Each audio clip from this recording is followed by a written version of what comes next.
Having come to the end of the 7 months of product design manufacture, I'm pleased to say that I'm actually delighted with what I have achieved. I set out at the beginning of the year to really challenge myself, challenge my abilities, and to produce something that I know I would be proud of at the end of the 7 months. I set out with a design brief of creating an aesthetically pleasing chair with the absence of straight lines, and I honestly believe that I've achieved that. If you look across the chair, you'll see that there's not a straight line in it really. There's a curve across the back. There's a curve from top to bottom. Whatever angle you look at it at, there's no straight lines in it. I'm delighted with the finish that has been applied. The spray varnish has really set it up and has actually made it look even better than I had initially thought of.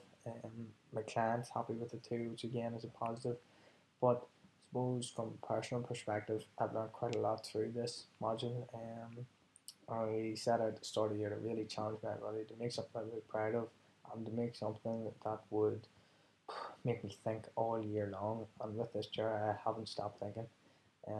From the designing of the seat part to the base to the feet to the brackets to the black acrylic in between, always thinking, how can I make this chair different? How can it be bespoke? How can it be organic? So I suppose, although I'm quite happy with it, again, there's always areas which could be improved upon. To start with, the black acrylic really was different. It was something that I wasn't sure if it was going to work out or not. Thankfully, it did work out for me.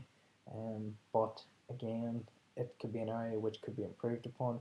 The finishing of the black acrylic was, although at the minute it's quite shiny and quite good, could be an even better standard, and that's an area which I would like to look into. The best way to get acrylic cut, the best way to glue acrylic, the best way to sand, finish, wet and dry polish acrylic. All these areas could be addressed and they would really set the chair off even better. The brackets um, turned out really well, but the fixings of the brackets in terms of nuts and bolts, again, an area which they're hard to make look really well. So again, this is an area that I'd like to look at to see how could this be developed even further. The feet of the chair are an excellent asset. They balance the chair, they provide structure, they provide strength. The only fault I have with them is the attachment to the base. The screws going in at an angle were hard to get in, and therefore they were hard to cap off. Using Meyer screws was a good idea, but again, the attachment of these screws was extremely difficult. Getting the caps on just has proved difficult, and it's an area for development. It's an area that I can learn from and address and look and see what is the best way to attach onto a curve. Again, the overall design and manufacture of the chair has pleased me no end. I'm really happy with what I produced. I feel it's a good autograph of what I'm capable of, and I feel it's an honest reflection of the hard work that I've put in all year.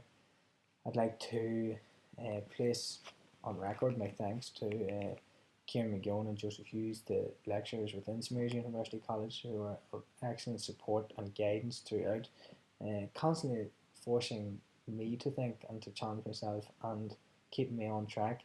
To John Wilson, Danny O'Neill, the technicians within the college, any bit of help or guidance that they could offer, they were quick to offer it, and really any assistance that was needed, they were first hand to give it off.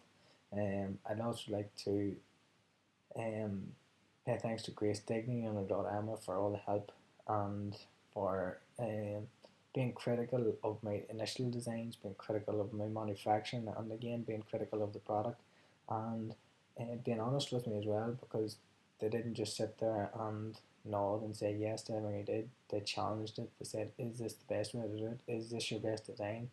And to be honest, I think now at the end of the manufacturing process, I've designed and manufactured a chair which has the absence of straight lines. It's bespoke, it's different, it's an autograph of my intentions throughout the future.